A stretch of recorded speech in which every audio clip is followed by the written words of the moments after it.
मित्रों नमो नमः। आइए अब हम लोग व्यंजन संधि का अगला सूत्र का अध्ययन करते हैं, शीतुक। इसके द्वारा इस सूत्र से कैसे सहज शंभु के चार रूप बनते हैं उसको हम लोग आज सिद्ध करके देखेंगे। ठीक, तो इस शीतुक का पहले अर्थ निकाल लेते हैं, लेकिन इस तरह से अर्थ तो देगा नहीं। तो हम क्या करेंगे, पहले इसको अनुवृत्ति जो इसमें आती है वो ले लेंगे। शी ले लेंगे, सी के बाद हम न की अनुवृत्ति ले लेंगे। इसकी अनुवृत्ति नश्च सूत्र से आएगी। इसके बाद हम ये पदांतस्य, यह तो अधिकृत है, इसमें हमें कोई समस्या नहीं है, सोचना ही नहीं है। इसके बाद हे मपरे वा का हम ले लेंगे जो इति अव्यय पद है, इति अव्यय ये पदम। इसके बाद हम क्या हम करेंगे, तुक है, तुक तो है ही है। अब इसके बाद इसका अर्थ निकाल लेंगे। अर्थ निकालेंगे तो क्या आएगा, शी। पहले हम विभक्ति को देख लेते हैं। सप्तमी एक वचन, ना में षष्ठी एक वचन, पदांतस में षष्ठी एक वचन, वा तो अव्यय है, तुक में प्रथमा एक वचन। अब हम क्या करते हैं, शी अर्थात शकार परे होने पर, शकार परे होने पर सप्तमी है तो शकार परे होने पर क्या, न पदांतस्य। यह देखिए न जिसके अंत में हो ऐसा पद, तो पद क्या हो गया, विशेष हो गया, है ना। यह क्या हो गया, न विशेषण हो गया। चूंकि विशेषता बता रहा है कि न जिसके अंत में हो ऐसा पद यदि हो, ठीक, तो हम क्या करें, यहाँ पे पदांत कैसा, नकार पदांत होना चाहिए ना। न जिसके अंत में हो ऐसा पद हो तो वह विकल्प से तुक का आगम हो जाता है। तो इस बीच में तुक का आगम हो जाएगा विकल्प से। फिर से देख लीजिए एक बार, शकार परे होने पर पूर्व में यदि नकार पदांत है, ऐसा पद जिसके अंत में न हो तो तुक का आगम वह अर्थात विकल्प से हो जाता है। अब आइए हम लोग इसका उदाहरण देख लेते हैं। उदाहरण में देते हैं, इसका पहला उदाहरण है सन धन शंभु। ठीक, अब हम यहां पर सन हमको पदांत मिल गया, पद है, इस पद के अंत में नकार हमें प्राप्त है। अब इसके परे क्या मिल गया हमको, शकार। अब शकार मिल गया तो शी तुक का जो क्राइटेरिया था वह पूरा हो गया। जब पूरा हो गया तो हमको यहाँ पर तुक का आगम प्राप्त हो जाएगा। तो सन धन तुक धन शंभु, यह हमें तुक का आगम किस सूत्र से हुआ, शी तुक से, शी तुक से। ठीक, अब यह तुक का जो आगम हुआ है, क का हलंत्यम से इत संज्ञा और तकार में जो अनुनासिक उकार है, इसका उपदेश अनुनासिक इत से जो है कि इत संज्ञा होगा और दोनों का तस् से लोपा से लोप होकर के त बचता है। तो हमको क्या मिला, सन धन त धन शंभु। चलिए ऐसे विसर्ग लगा करके ही समझ लेते हैं। अब हम देखेंगे कि यहाँ पर हमें कौन सा सूत्र प्राप्त हो रहा है। तो आप लोग स्पष्ट तौर पर यहाँ पर कह सकते हैं कि इस्तो इश्चुनाश्चु हमें सूत्र प्राप्त हो रहा है। अब जब इस्तो इश्चुनाश्चु प्राप्त हो रहा है तो देखिए तकार है, तकार के परे शकार है, तो इस तकार को शकार हो जाएगा किस सूत्र से, इस्तो इश्चुनाश्चु से। तकार को चकार कैसे हो रहा है, सन धन च धन शंभु। ठीक, यह किस सूत्र से प्राप्त हुआ हमें, इस्तो इश्चुनाश्चु से, इस्तो इश्चुनाश्चु, है ना। अब फिर आगे हम देखेंगे। अब यहां पर भी देखिए हमें तकार है, यहां पर चकार है, तो इस्तो इश्चुनाश्चु एक बार पुनः प्रवृत्त होगा, क्योंकि यहां पर त वर्ग है, यहां पर च वर्ग है, तो इस त वर्ग को च वर्ग हो जाएगा। तो यहाँ पर त वर्ग जो है वो पांचवा अक्षर है, तो च वर्ग का भी पांचवा अक्षर हो करके स धन च तो है ही है शंभु। यहाँ पर भी एक बार पुनः क्या लगा है, स्तो है चुनाश्चुर। ठीक है, अब आगे देखिएगा, अब हम इसको मिला देंगे, स्तो सच शंभु, ये हमारा एक रूप बन गया।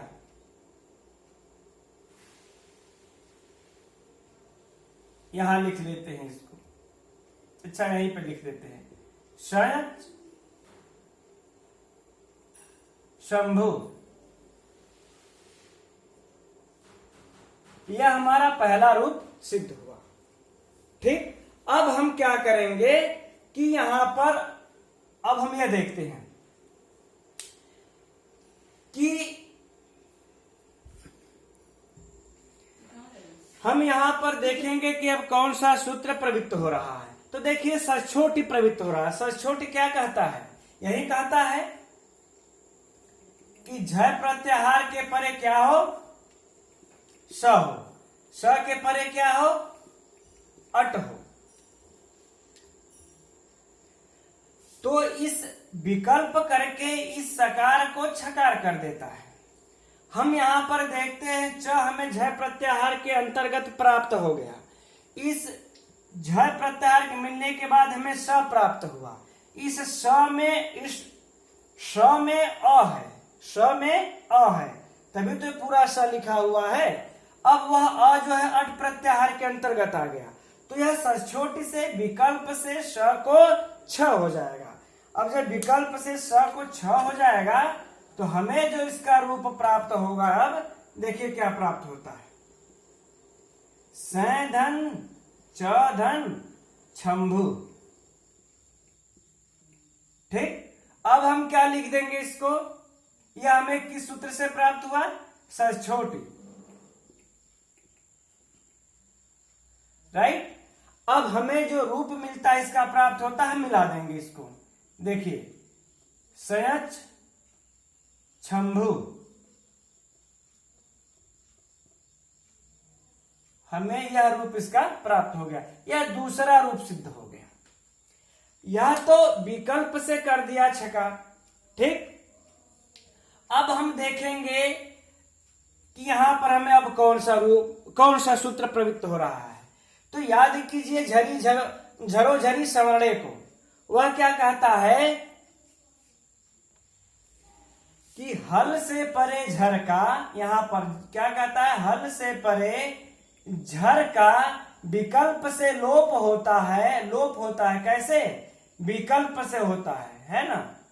कब, जब कोई संवर्णी झर परे हो तो, संवर्णी झर परे हो तो, ऐसा हमारा कहता है झरो झरी सवर्णे।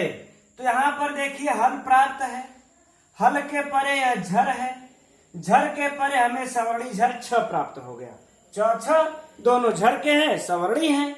तो जब सवर्णी हो गए तो विकल्प से च का लोप कर देगा, झरो झरी सवर्णे। तो झरो झरी सवर्णे से लोप हो जाने के बाद क्या रूप बनता है इसका, सैधन, अब च तो गायब ही हो गया, शंभु, यह हमें प्राप्त हो गया। जब यह प्राप्त हो गया तो क्या बन जाएगा, अब यहां पर हम पहले सूत्र को भी लिख लेते हैं, झरो झरी सवर्णे। अब इसको हम मिला देंगे, क्या हमारा रूप प्राप्त हो जाएगा, सय शंभु। ठीक, यह हमारा तीसरा रूप सिद्ध हुआ। अब हम क्या करेंगे कि अब हम लोग यहां पर चलते हैं शी तुक के पास। यह शी तुक जो है, तुक का जो आगम कर रहा था, तुक आगम किससे कर रहा था, यह विकल्प से, है ना। यह तुक आगम विकल्प से कर रहा था, याद आया। तो यह तो तुक का आगम होने के बाद यह सारा पंचायत शुरू हो गया। अगर तुक का आगम विकल्प से हुआ तब, जब तुक का आगम होगा ही नहीं तब क्या स्थिति कंडीशन बनेगी, तब हमारा सिर्फ यहां पर क्या रूप होगा, सन धन शंभु।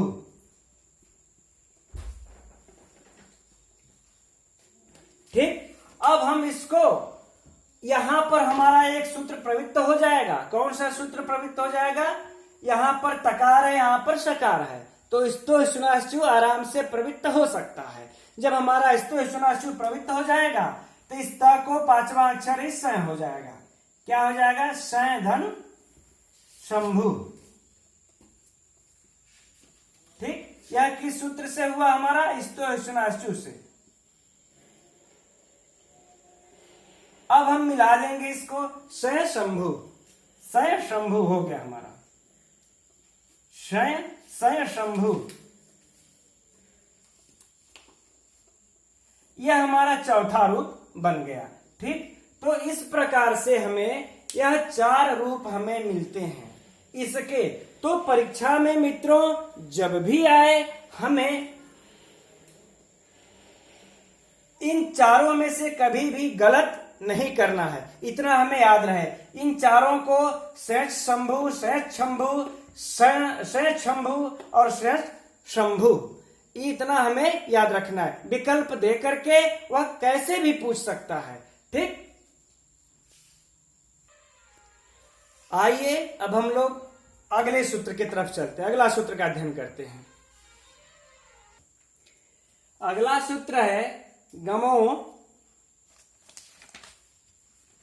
हरस्वादचि गमुड़ नित्यम। ठीक, अब यह सूत्र क्या कहता है इसको देख लेते हैं। पहले हम इसको आप लोगों को कैसे समझा देते हैं। यहां पर हरस्व हो, ठीक, हरस्व के बाद क्या होना चाहिए? गम प्रत्याहार व का वर्ण कोई आना चाहिए। हरस्व हो, हरस्व के बाद गम प्रत्याहार का कोई वर्ण आए। गम प्रत्याहार में क्या होता है? 3 ही वर्ण आएंगे, अंगा, ड़, न, फिर तो म तो आ ही गया। तो ये 3 प्रत्याहार आएंगे। तो यह 3 प्रत्याहार में से कोई वर्ण हो, इसके हरस्वादच अच, अच परे हो। क्या परे हो? अच। तो इस अच को क्या आगम हो जाता है? गमुड़ नित्यम, यानी गमुट आगम होता है। इस अच पर क्या आगम होता है? गमुट। गमुट अर्थात गम आदेश हो जाता है। गम प्रत्याहार ही आदेश होगा। इस गम प्रत्याहार में ट लग करके, जैसे गम आदेश आगम होगा तो देखिए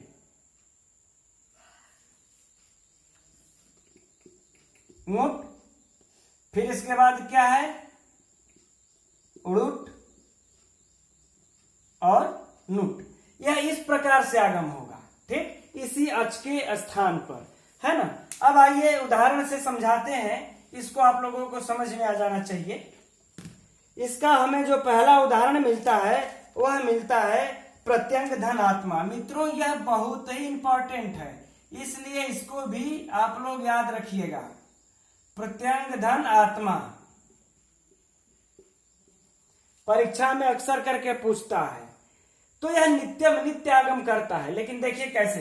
अब यहां पर हमें अंग प्राप्त हो गया। अंग से पहले य में अ हरस्व है ना, य के बाद हमें अ प्राप्त है, अ के बाद हमें अंग है। तो अर्थात यह हुआ कि हरस्व के बाद ही अंग कह रहा है कि हरस्व के बाद कोई गम प्रत्याहार का वर्ण हो तो हरस्व के बाद गम प्रत्याहार का वर्ण हमें अंग प्राप्त हुआ। इसके बाद क्या है? अच।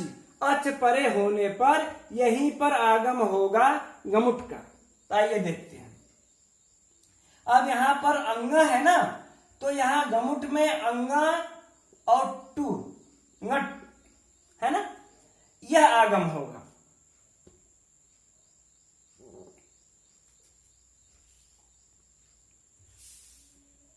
मुट का आगम हो जाएगा। तो हम क्या लिख देंगे इसको? प्रत्यंग धन मुट धन आत्मा। अब हमें ट का और रू का लोप हो जाएगा। अब हमें क्या प्राप्त होगा? यहां पर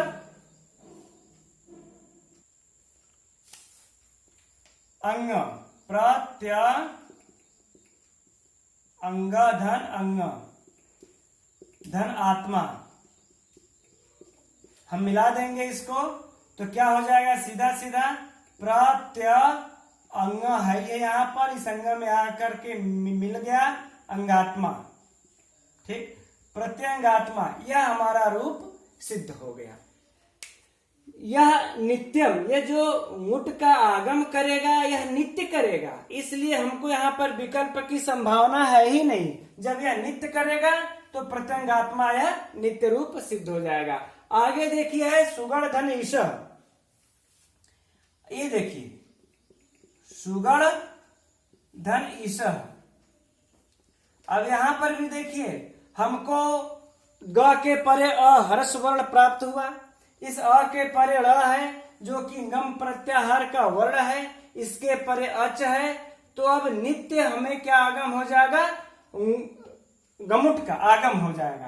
तो गमुट का आगम होगा तो कैसे आगम होगा, यहां पर जो ड़ है यही आगम होगा। हमने बताया था कि अगर लास्ट में अंगा है तो क्या आगम होगा, मुट का। यदि लास्ट में अड़ा है तो क्या आगम होगा, रुट का। यदि अंत में न है तो क्या आगम होगा, नुट का। इस तरीके से करके आगम होगा। तो लास्ट में अड़ा है तो रुट का आगम हो जाएगा,